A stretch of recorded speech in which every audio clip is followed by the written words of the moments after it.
started? Great. Good. Now, in this Q&A time, the only picture that will show up on the recording is me, but I would like to hear your voice, and I will be able to see your face if you have your camera on. You can raise your virtual hand by looking at the bottom of your laptop or desktop screen. You might have to hover your mouse there to get the menu to show up. And there's a little heart button with the word react underneath it. Look at all these big ahas coming in. It's fantastic. You can click on that, and then there's a raise hand there. That'll just cue you all up. I would love to say I'm going to catch them all from the chat, but it's difficult to do because there's so much conversation going on with these numbers. So I won't probably miss them there. If you're on a smartphone, you will have to put your finger at the bottom of your Zoom screen and tap there at the bottom to reveal the Zoom menu. And off to the side, there'll be 3 dots. You click on those 3 dots, and then you look for the react and then the raise hand feature. I want to thank Pia and Joyce and Catherine for being with us today. Yeah, good. Okay. Looks like we have some hands raised. So let me try to see what order these are in. I always get confused by that. Let's see if I can get that. Okay, Sharon. I'm going to ask you to unmute. I didn't actually raise my hand. I think it happened when I was entering something in the chat. But there were so many ahas, as I said. It's hard to pick just one.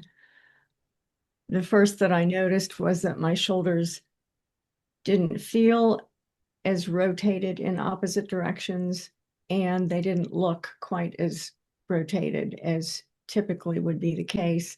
And the second one, which it's kind of funny, I've for years, well, at least a year and a half, been having to support one arm with the other hand when I'm turning off a pole lamp and turning it on again. Why didn't it occur to me to do that in other aspects? It's awareness, like you say, and respecting if something works in one situation, it's likely to transfer and assist in other situations as well. So thank you very much. Sharon, I know that's a big with your shoulders, so I'm so glad it was valuable for you. Thank you. Yeah. Let's see here, Sophia. I'm going to ask you to unmute. Hello, thank you, Cynthia, for your teachings and also for sharing the story at the beginning. I was your student in the pelvic series last few months back. I didn't know that yet, the story. It's a kind of a question, the only one that really I was able to store in my mind, because after I went into a very sleeping place that maybe I really needed. And the question is about the very first movement you asked to do, that was the turning to as much as you can. So the question is about the pleasure that I feel or I associated to the stretching and turning too much, so a lot. So when the neck is going in pain. So the pleasure associated to that pain of stretching to the very far. And the fact that question is that something maybe positive for the nervous system somehow, because maybe it's a stressor factor that can work in a way, and how and when and how can we recognize when it's good, when it's bad, the pain associated to a movement. And in the same movement that you asked to do after, when we were to move just in the range, I think equally and opposite, the nervous system, the brain said, oh, you're going to miss out. I'm going to, in a little cage of protection, when protection is good, when it's bad, in terms of reading our body response. Wow, you asked such a complex question, Sophia. So I love the challenge of trying to meet you with this question. So I'm going to restate the question in case it is helpful to people. So Sophia is noticing that there is a kind of something in her that says the stretch feels good. And if I don't do the stretch, I'm missing all the good stuff. And yeah, I mean, there is times when a stretch feels good, and we can be habituated to feeling stretching as good, even when there's pain associated with it. We can learn to think that lots of things feel good, even though there can be pain or even potential injury associated with it. It's a very strange characteristic of a human being. If you work with animals, you see them stretching, what this hanosomatic work calls pendiculation. You see them stretching in a really global way, don't you? You don't see animals trying to isolate muscles for stretching. So I do think it's a complicated piece because we know that there is some kind of maybe endorphins released with stretching. We know that when people go to the chiropractor and they have a little adjustment, they can have it like an endorphin release afterwards. Do those things last in helping us to reset our nervous system? I don't think they do. So I would encourage you to notice that about yourself. I wouldn't like tussle with yourself over it, but notice it and ask yourself, could it also be true that also just staying in the super comfortable, not stretching range could possibly yield the same, if not more results in increasing range of motion? And watch then for yourself and see if maybe your idea of what is pleasurable changes over time. You know, humans are extremely interested in how we habituate around things. So for an example, I learned in all the craniosacral work that I did way back when in my early days, which I love craniosacral work. I'm not making fun of any of the things I did. I love craniosacral work. But I learned from the therapist that release, this twitching, was a good thing. Now, I got to tell you, there was nothing particularly pleasant about it. It would just come up sort of out of nowhere, but I got rewarded from her. She didn't mean this to happen, but I am like almost all other human beings. If you reward me with your verbal stuff about how great it is I'm releasing, it's so fabulous, it turns out I do more of it. I start seeking it. And then I would go through the day with this happening a lot. And then it wasn't until I was in Feldenkrais that I started to go, is that really pleasant? Is that really pleasant? I mean, I would reward myself kind of with her voice after each time that happened. But when I started to really ask myself that question, I realized it's not pleasant. And then I had the chance to unlearn it. Then I had to start asking myself, how is it that I've developed this pathway of all these continual releases when it kind of makes you stand out, and not in a good way, publicly, socially, as a teacher? It's not like people got to, I don't think you should stop yourself from doing these things if you need to do them. But I recognized at that moment, I was doing them more because I had been rewarded that it was a good thing. And I had built a whole habit around it. So stretching is one of those things that I feel we have sometimes, not all the time. I'm not saying stretching is bad, but some of us have developed a whole lifestyle around it because we've gotten rewarded for the good stretch, the burn stretch, the long stretch, the holding stretch, it goes on and on and on. So you can just ask yourself those questions and just see for yourself. See for yourself. I do think that we get to more lasting versions of range of motion over time than comes with the science of stretching typically. So there's a lot out on stretching, not anti-stretching. I think it has its place, but it doesn't really reset muscle length, is what most of the research shows. Okay, I hope that's helpful. Let's see, Jana, let me ask you to unmute. Hi. My question is very quick. I am just wanting you to speak about doing this on the opposite side. Is that something that we need to come back and go through and do that as well? Or where are we at with that? Yeah, so absolutely, this could be a lesson that you do on both sides at the same time. It's a choice of mine based on time and what I think you all can handle in a first introduction out of your schedule.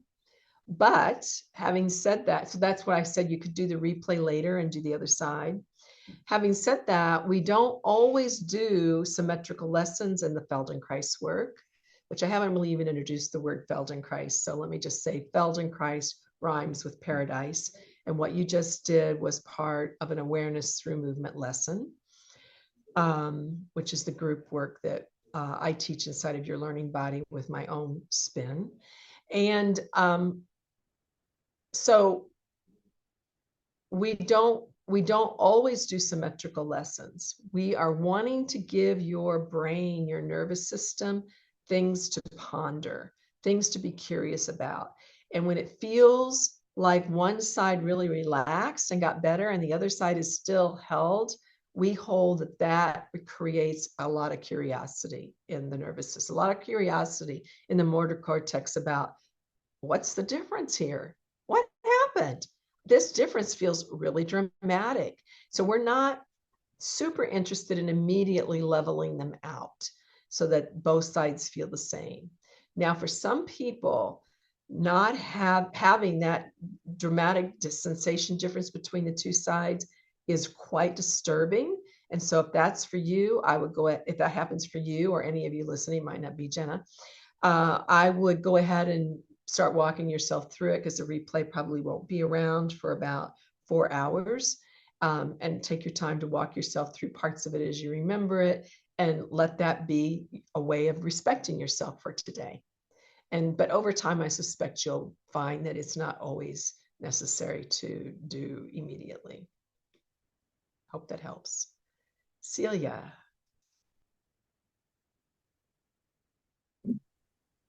So when we were raising the hand, you mentioned to go to notice whether there's pain and to not go into the pain. But what I noticed, it wasn't pain in the, it was like electrical shocks in my neck, across my shoulder and back. And it was very painful, but it was not the muscle. It wasn't the normal pain. It was these electrical nervous system shocks. And I've gotten them before, but it was really, really happening. And lifting the arm wasn't painful. And I was going slow. Everything was fine with the arm, but it was the left. And but those, so what's that all about? Well, it's a definite signal to stop. Oh, okay. Do it differently. So it wouldn't have mattered if you said that the pain was in your buttocks from the lifting. I would say, oh, okay, what's going on here? Let's sit for a moment, think, breathe, sense. So the electric shocks considered pain too? It wasn't, it was like electrical. I understand. shock. I understand. Yeah. It's something unpleasant. Yes. It's something unpleasant. So if it's unpleasant, we're not going for that. And if it's unpleasant, we're not going for that. So I should expand the word away from pain to unpleasant even. Right. So if it's unpleasant, that's not what we're going for. We're going for, so if you think about otter medicine, what do you think an otter would do if it was doing something that gave it electrical shock feelings through its neck or shoulder? It would stop. It would just go, are you kidding me? I'm not doing that. I'm going to go do something different. It's only human beings, and it's only adult human beings or children who've been schooled differently that would do it. Babies, toddlers, they don't going to do things like that. They're going to stop the movement. So stop the movement. doesn't mean that you can't necessarily engage with the lesson. So this is where I would go with it next. I would come back to breath, come back to breath. I might think, I wonder if I could adapt this to lying down so that my neck and head felt safer. And we're going to do versions of this lesson on Thursday. I think this is what we're going to do. I might change my mind. Lying down on your bed or your back, where we explore the neuroplasticity aspect. So you might ask yourself, could I do this lying down where my neck and head gets a real feeling of support? They're not just here in space. Or I would ask myself, what if I just switch to the other arm? Does the other arm produce the same thing? No, it didn't. And I'm a very logical, connecting thinking.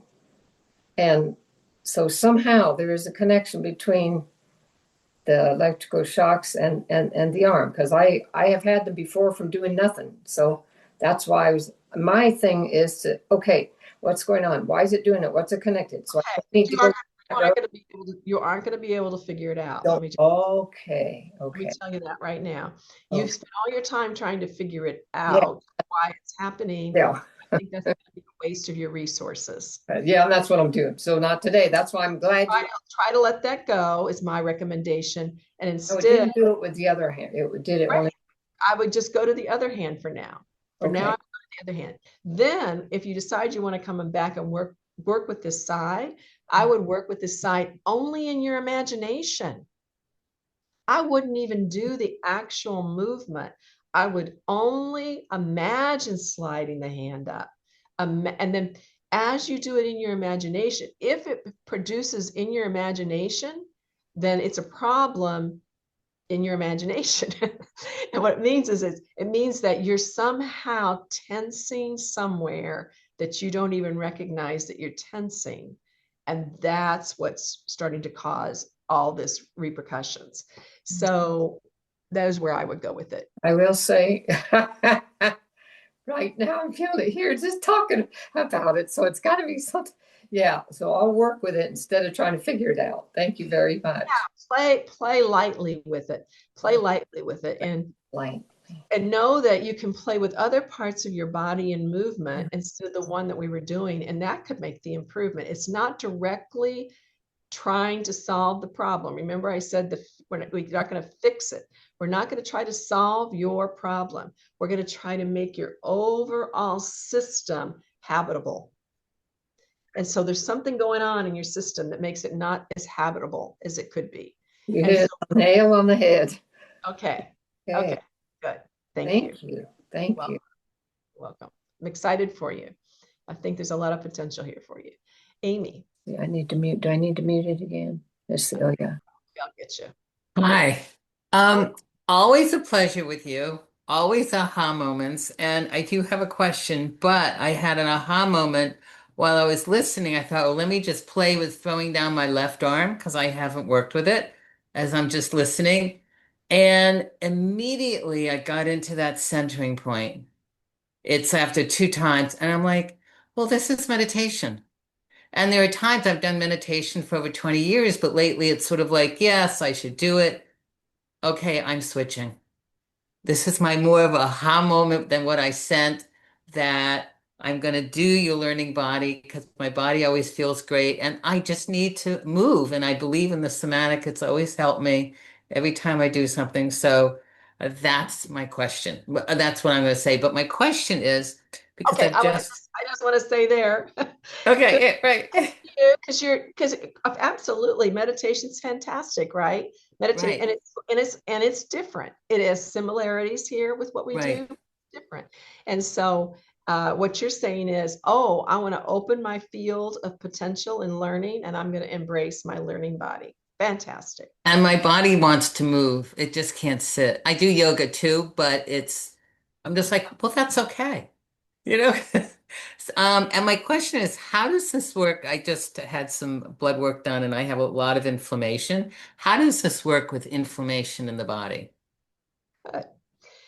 Yeah, so of course it always depends on what's causing the inflammatory process. So it is it isn't going to be an immediate reversal of inflammation no matter what's causing it. So I want to say that. But for inflammation that's being caused by by past injury, poor mechanics,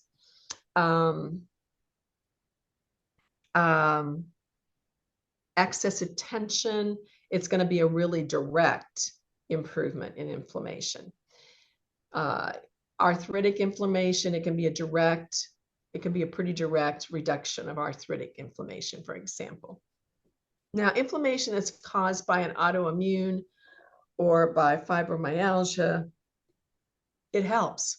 It does help.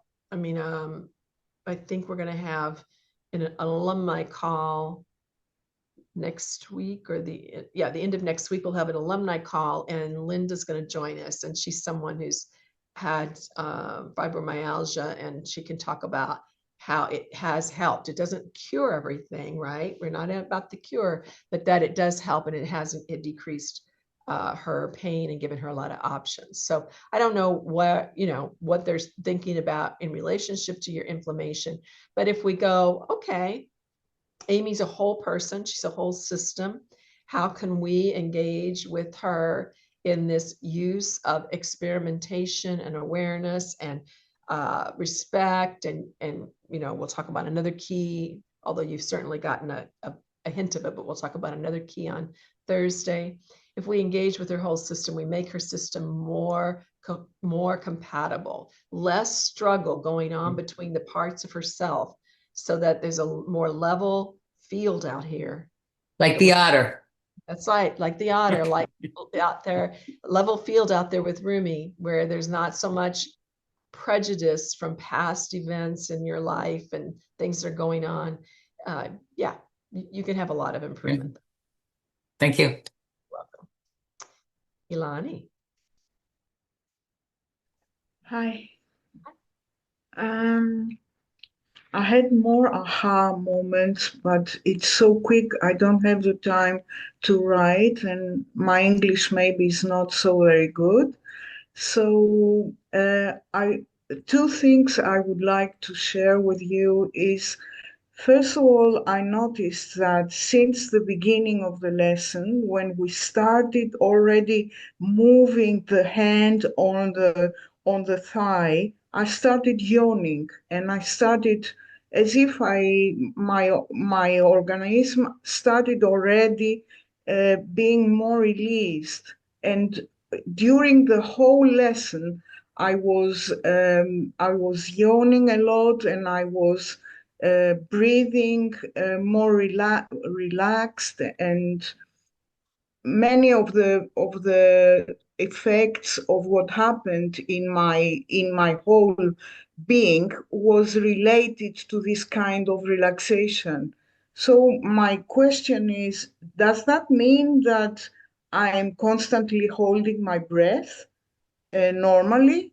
Because also one of the main aha moments I had was that my belly, when I started walking, was much more round and more like very relaxed, like dropping also down more down. So what does that mean, that I am unaware of how of how tense I am, or Maybe, probably, maybe, who knows for sure. But we know for sure that in the context of the lesson, it means that something happens for you where you feel a little more tight. Maybe it's the struggle, Ilani, to understand the language for you, for example. You speak very well, you understand very well, but it's work. It's work to understand from another language. So it might be that where you're like going, what does it mean by arm and shoulder and neck and those words it's work for you. So it could be that. It could be that, your body has not been a safe place. So when we focus on it, when the focus becomes on your body and your body movement, there's a tendency to tighten, to hold on. And so I think the thing that I most would want to say to you is, is to try to just be as loving towards yourself as many times as you discover it. You know, to go up, there it is again. I'm holding my breath. Just wait for a moment and you won't hold your breath. You don't like force yourself to breathe. You just go, there I am. I'm holding my breath. And then you just wait for the spontaneous breath that wants to arise, as opposed to going, say, breathe, girl, breathe. You know, try to be kind even in that moment to yourself. Oh, there I am. My right shoulder's up. I choose my right shoulder because I do this, right? Okay, I see it. I feel it. Okay. Oh, it wants to drop on its own. So turning attention towards it, and you're kind of at the what I call the awkward phase of learning in Feldenkrais. So Alani's in your learning body community. You're at the awkward phase where when you catch something and you notice it a lot. It's like, oh my God, it could wear me out. This much noticing could wear me out. So it's a little bit of a rough phase to go through. Mm. And but you'll get through it, and you'll suddenly realize you're not holding your breath all the time, and you're not as tense as you normally have been. It'll happen. Mm. Very helpful what you tell me. Thank you. Yeah, And just to share one aha moment that I had so that it is out in the world, that I felt that when we were doing the movement and we had the help of the other hand to bring the elbow higher, where I realized that really the movement was going much more bigger, or like right bigger, with ease, then I realized that this movement was so much related to the movement of my shoulder blade, as if I was moving actually the shoulder blade to do the movement, and this was so much like a revelation. Mhm. Yeah, And connected more yes. to your whole self. It allowed you to Mm. connect more to your whole self. That's great. I'm going to take Meryl here in just a second. Thank you, Alani. I want to say that somebody wrote that you need to be, people with cervical spine issues need to be careful. And I want to say why. I want to say why to that. So there's all kinds of people here with all different kinds of things going on. And if we stick with this idea of respecting yourself, I don't think you have to be careful because of any specific diagnosis in the lesson that I taught today. But you do need to honor what is true for you and work within that safe, comfortable range for you. It's not all cervical spine issues. It's got to be something very specific that would need to be altered for a particular person, and only you might know that. Now, you may not know it yet because nobody's helped you play around with such small, gentle movements, but you will learn to discover it. Meryl, ask you to unmute there. Your microphone's in the lower left corner. If you can click on that little microphone, red microphone symbol. Can you hear me now? I can. Oh, good. You know, a big white thing comes up that says the host would like you to unmute, and it gives you a big blue button that says unmute, which I love because my vision is not the greatest to find those little things on the bottom. But anyway, yes, so I found that small movement with my arm. Now I can lift my arm, and I've done yoga, and I'm pretty active. But I have a lot of injuries, and I have relapsing remitting MS. But I am taking care of 4 acres. I live alone, and I love to garden. But I realized that it wasn't, I didn't get my arm as far. I could have gotten it way farther, like all the way up. But I stopped when I felt this stretch. It was like a little stretch that I think I should think of as pain. And I think I realized that was my aha moment, but I have a question about that is so that on a day-to-day basis, moving in the full range of my body, I'm having like little bits of pain, like with every extension of every limb. And therefore, um, am I beating up my body? Am I causing inflammation? Am I having more back pain because of the activities I'm doing? But they're on, do they really, my activities really have to be done. I mean, I could move into a little apartment, but I'd Don't probably die in my brain. Yeah, you have to live your life. Okay, I love this question, Meryl. And there's some parts of the question that are specific to someone who has MS, and there's some parts of the answer that are specific to someone who has MS, and then there's some parts of it that are for everybody. So, when someone has MS, typically a lot of stretching is assigned for that person. And I'm not saying that people with MS shouldn't stretch. But what we're doing is connecting to the nervous system in a very different kind of way. So I want to give you a big kudos for deciding to accept a smaller range within the course of this lesson. And then to be curious about what would that mean for my life every day. That's a really deep question. So as time goes on, I believe that you will find, based on my experience of working with people with MS, that you will find that you can learn how to use more of yourself when you go to do a task that will require less of you going into that sort of stretching range in order to be able to do the task. So life can be pretty challenging when you have something like MS on different days, more or less. And you might not even want to get out of bed, much less put on your pants and then go out and reach up under high cabinets to get things down and blah, blah, blah. All these things that are going on for somebody with any significant challenge. It expresses itself differently in different kinds of situations and for different people. But as you accumulate more information, more knowledge, like for you, I'm going to say that, usually the spring up at the pelvis and the rib cage is really big. We're not going to do much of that in this series, in this short little series. We are going to do more of that in the long series that follows this, but in this short little series, we're not going to do much with that. I think you'll find that as you get able to soften your thorax, your rib cage, and you're able to let your pelvis have more mobility, you will be able to get a lot more from your legs and your arms. And then you'll be able to find in a given moment, okay, yeah, I could just do my normal reach and just get it over with and get the thing.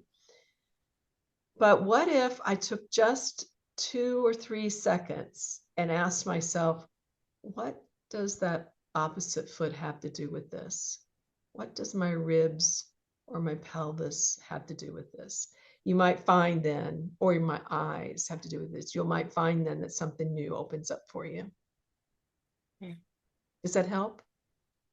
Yeah, a little bit. I did notice that my arm felt and my neck felt a lot better when I was engaging my pelvis by doing the foot tilt and then going into that sitting bone on one side. So by changing the angle, something changed. I was pretty amazed at that. Yes. So that's the piece that I would say take with you today, tomorrow, when you are needing to go to reach for something or take the arm overhead. I would take that with you and say, hey, what do I have time right now just to slow down and ask myself about that foot, about the pelvis, and what it might give me. Okay. Thank you so much. Yeah. So it's a combination of unconscious repatterning that we're going to be doing for you with conscious use, conscious exploration, conscious curiosity, the otter medicine of curiosity and play.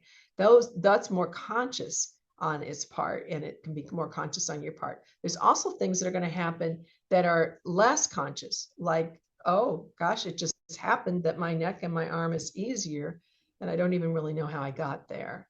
So it's both things are likely to happen. The lesson next, all the lessons are at the same time, 11 a.m. Eastern, Marcia. Shala. I was just curious when can you hear me? Uh-huh. Okay. When I was bringing my arm up here and paying attention to my breathing, I noticed that I tended to bring the arm up as I inhaled. And then I don't know if I was pausing or waiting for the exhalation, and then the arm went down. And I was just wondering if you have any comments on that, or is that a pattern that people do tend to fall into? Where, you're coming up, you breathe in, and you come down as you breathe out. I just noticed that very specifically. I don't think that's a pattern that's set in stone for very many people, but it certainly happens for some, and it happened for you. But I love that you noticed that. That's really cool that you noticed it. And so you could try playing with that thing that you notice. So you could say, well, what happens if I do it differently? How does it feel if I do it differently? What if I don't stop when I need to inhale? What if I go ahead and continue the movement a little farther as I exhale? There's several different ways you could play with it and make it into a bit of a game. And then, of course, you're watching for what's the pleasure, the enjoyment that I get out of trying these different things. One's familiar. So one of the challenges in a somatic approach is familiarity is often confused with comfortableness. So you'll notice that one is familiar, and then you have to kind of play around a little bit longer to really suss out what is truly the more comfortable, because the nervous system likes familiar. Familiar, it knows, and it has put into a box and decided it's good enough. So it will go familiar, okay, familiar, okay, familiar, okay, even if a different way of coordinating your breath or a different sliding might actually be more comfortable. It takes the nervous system a while to go, this might actually be better. It doesn't really want to give up its habits, because it's like, she's good on this. It's good enough. I'm going to keep going forward so she can, be ready for the next thing that could happen to her. And then we don't have to be busy learning something new. So the nervous system wants to upgrade, but it also wants to keep its habits, because that means you have resources for something new that's going to come up that might surprise you. So we have to kind of be a little playfully tricky to get the nervous system to really re-examine and decide to use something new, different. Thank you, Shala. I'm going to say Sheila. Shala. Thank you, Shala.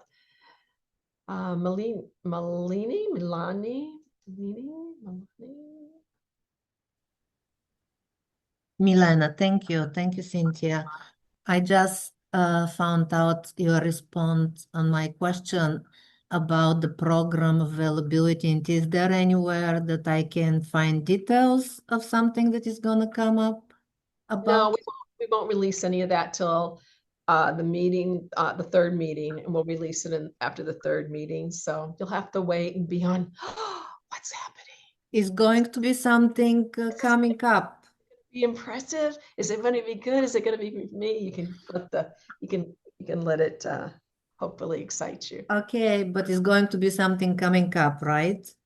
There is for people who are ready to invest in their life in this way, to engage in their life in this way. There is going to be something coming up. It's going to be live. I will not ask more questions. Is it going to be live participation?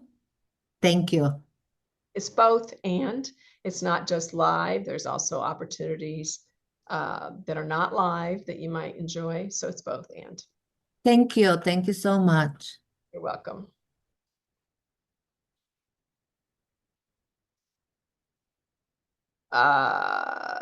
Okay, let's see. I think that might be it. Let me look.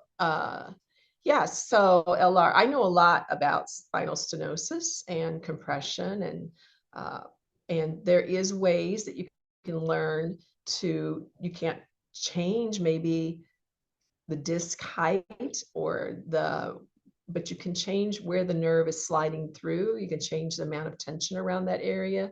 So there's so many different things that can be wrong with somebody's neck, for example. And so I don't want to tell people they just have to be careful, but because it's not true, and it's not true in the same way person to person. So you know a lot about yourself. That's fantastic. And definitely that we want to work with respect for what you have going on. And I think you can still improve a lot. So yes, there's certain movements you might not want to do. We didn't really do any of those today. And we didn't actually do movements that should cause compression today, but it could cause compression if you have like deep patterns of holding, of protection. Totally would make sense that it could have.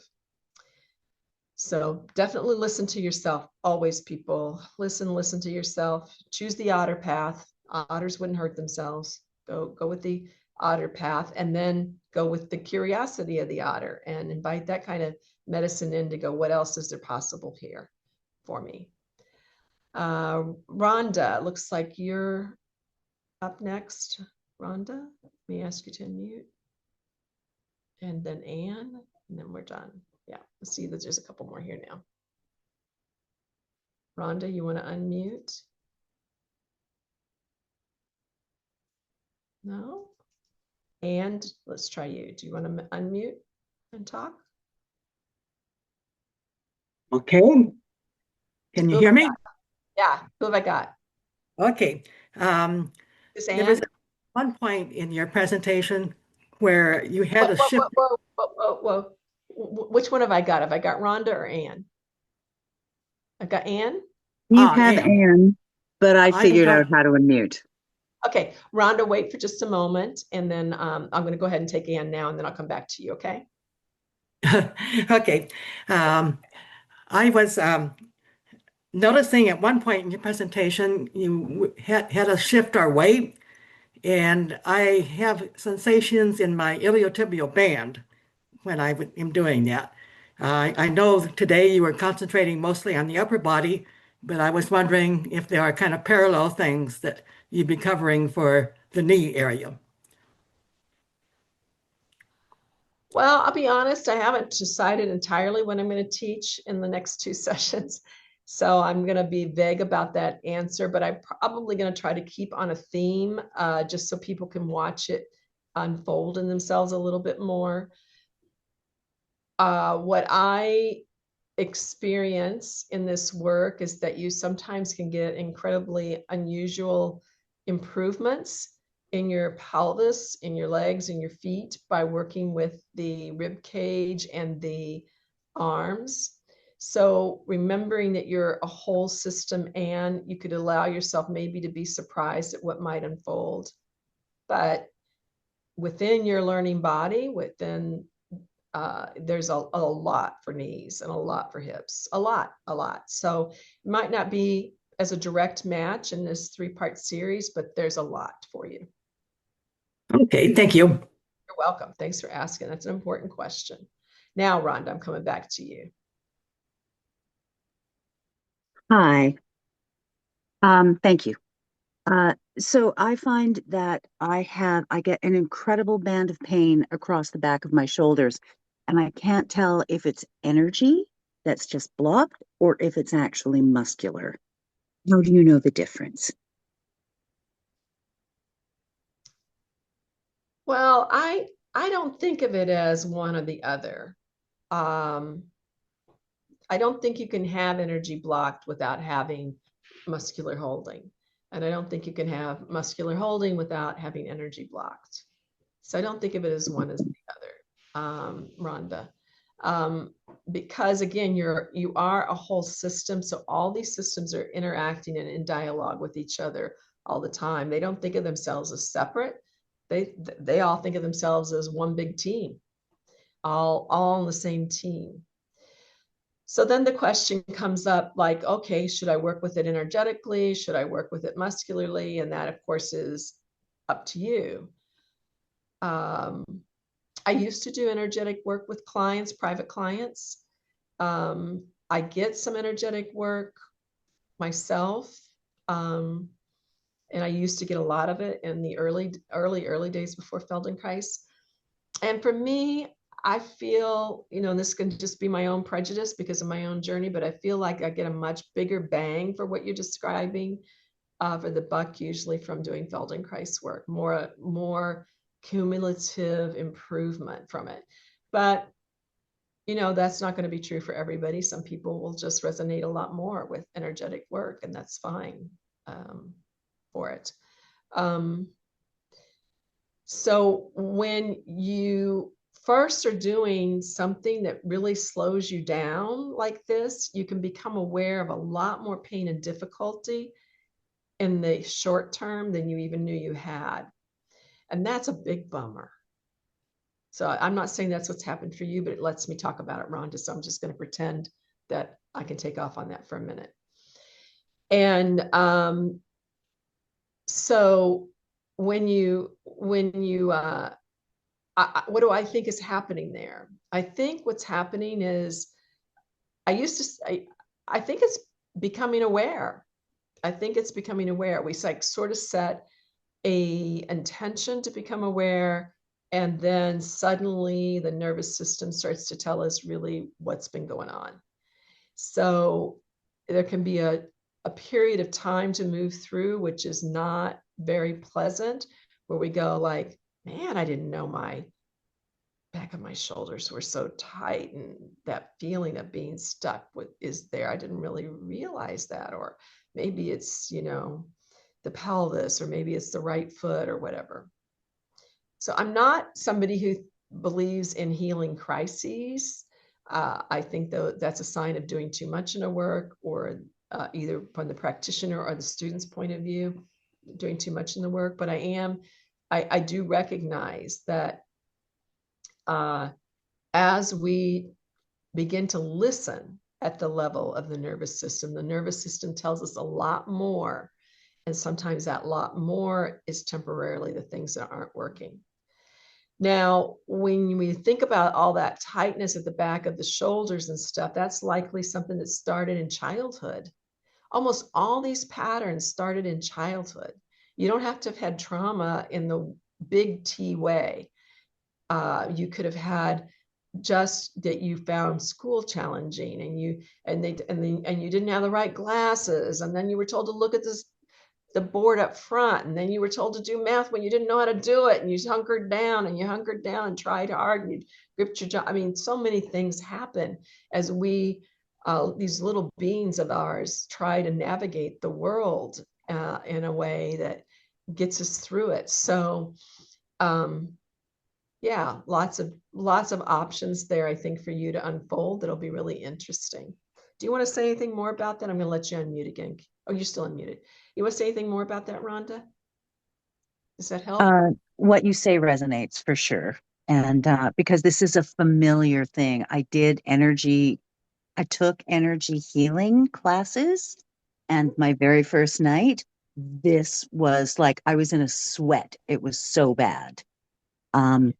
So yeah, it's a familiar thing. Yeah. Okay. Yeah, energetic work is work that works with the energy field, the chakras. Some people believe in it, some people don't believe in it. So it just depends on your orientation, and I'm fine with whatever you believe. And it could be, there's lots of different versions of it. Even cranial sacral, some of it is more energetic based. Some of it is very physically based in the cranial rhythm, but some of it's more energetic based. Barbara Brennan, Rosalind Briere, Wheels of Light. I mean, there's so many different versions of energy medicine. Reiki, those might be some names that you might recognize. I have level 2 Reiki myself. There you go. Yeah. Yeah. Okay, thank you very much. Sue? This will be our last one, Sue. Oh, no, that won't be our last one. I'm a sucker to keep going. I got to keep going if there's questions. Sue, go ahead. Mine's quick. I just wondered, I have grandchildren. I see things that happen, and I'm wondering if that's something that I could teach the kids or walk them through, have them become a little more aware of what's going on in their bodies. What do you think about that? Yeah, it's possible. I mean, kids are, they're in a different place. So you have to figure out how to make things extremely bite-sized for them, and it has to usually be fun.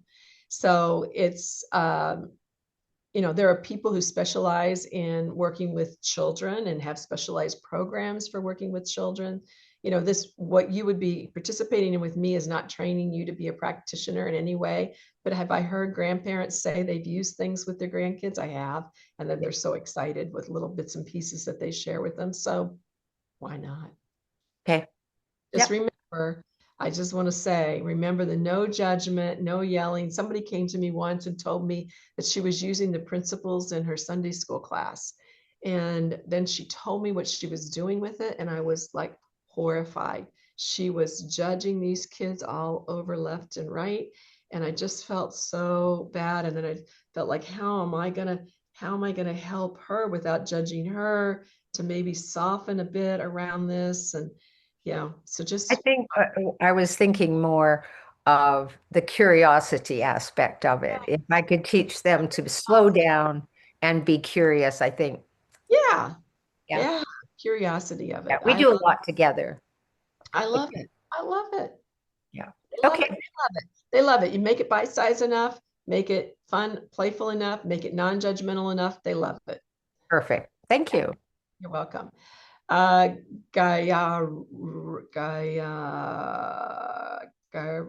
Garithi, maybe Indian?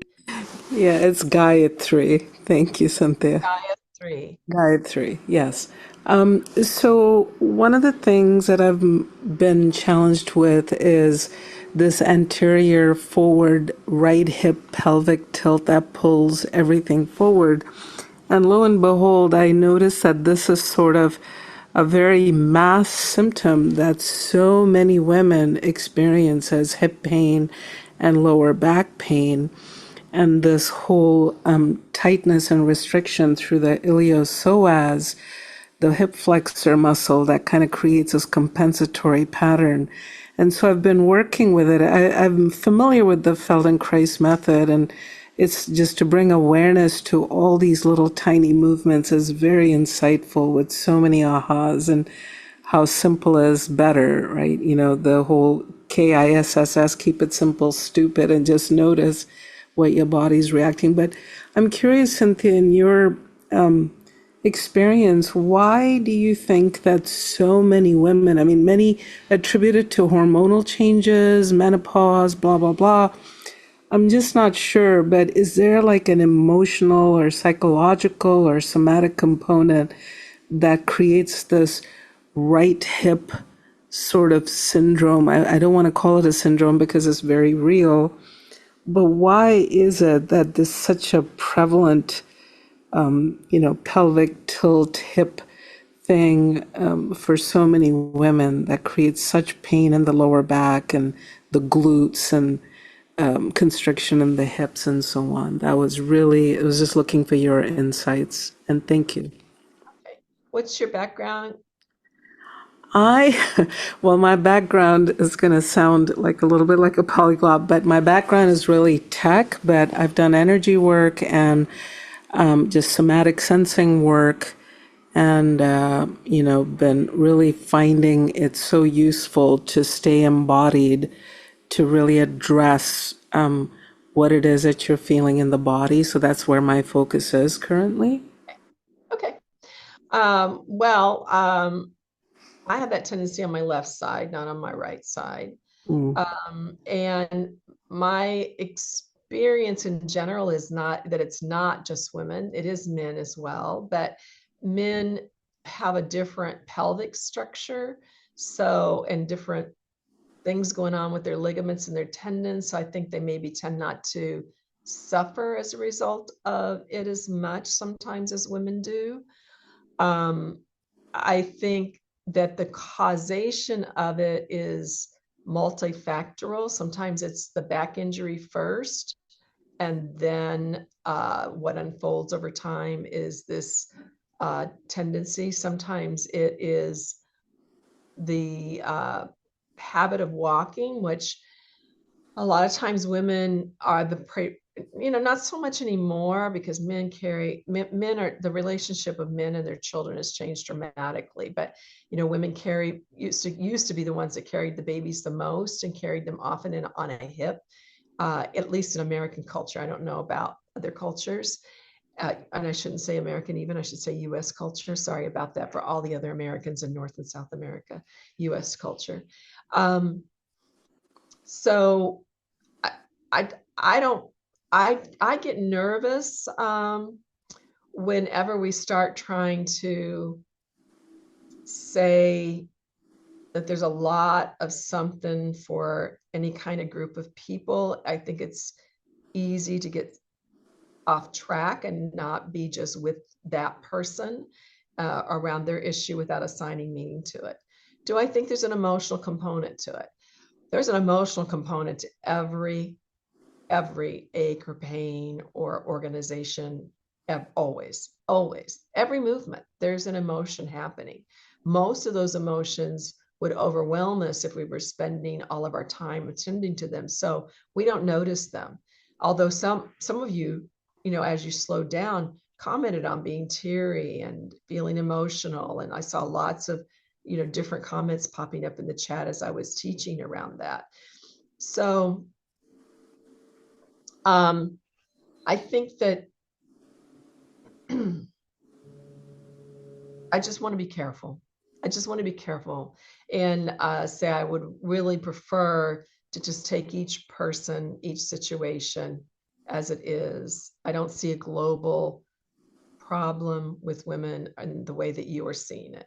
That doesn't mean that it doesn't exist, but it's not how I see it. So Okay. No, that's good to know. And then I also noticed how much I was working with my left arm, but I noticed this sort of diagonal reciprocal movement and freedom in the right front of the hip, so that was, I immediately noticed, oh, the front of my right hip flexor and the femur is so constricted by this restriction on the front of my left shoulder, so that movement really kind of highlighted or spotlighted that pattern. So thank you for that.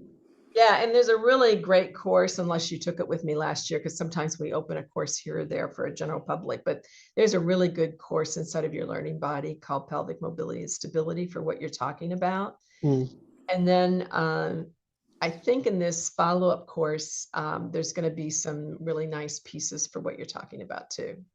Thank you. Yeah, you're right. You're welcome. You're welcome. Shala, you want to come back with one more question? Thank you for the positive vibes, Sabine. So let me ask you to unmute, Shala. Sorry, I got distracted. Did you unmute me? Can you hear me now? I hear you. Okay. Well, I just want to totally reinforce my background is 35 years as a physical therapist, that there are multifactorial causes for SI pain. And in women, our female hormones can lead us to more ligamentous instability than men.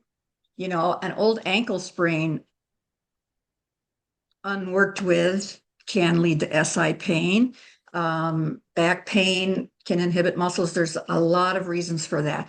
But however, I think all women who have given birth need to realize I have resolved SI pain just working on the scar tissue that forms from the process of stretching those 9 months. And, if you have tearing, that, and if it's like a soft, mushy tearing, I think the Feldenkrais could be amazing at, letting go of that. But if you've had it for a long time and it's hard, and I don't know what your opinion of that is, you may need some well-trained fascial release for that. So if the Feldenkrais doesn't work for her, it might be something. And again, I would recommend going to someone who's been trained under the visceral manipulation foundation by Jean-Pierre Barral, because I know that's a gentle technique. And so I normally don't want to intrude on that, but I just felt that it's an option people might want to know about.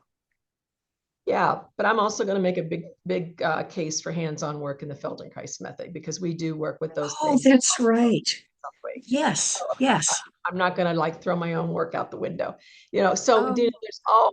there are different ways to approach things, and I don't no disrespect to visceral work or PT or energetic work. It's really about finding, you know, the right mix for you, whatever point in your life you're at.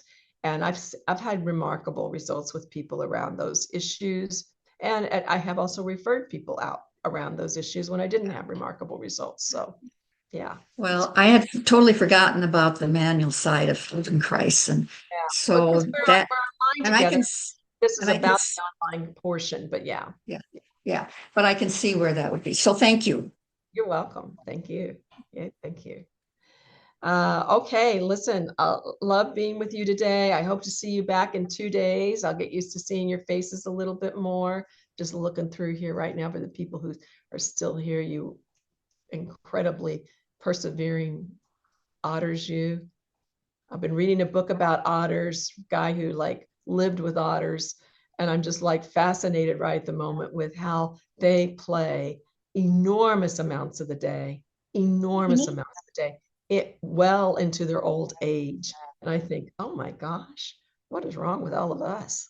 We need to be doing more of that. So thanks, everybody. Bye-bye.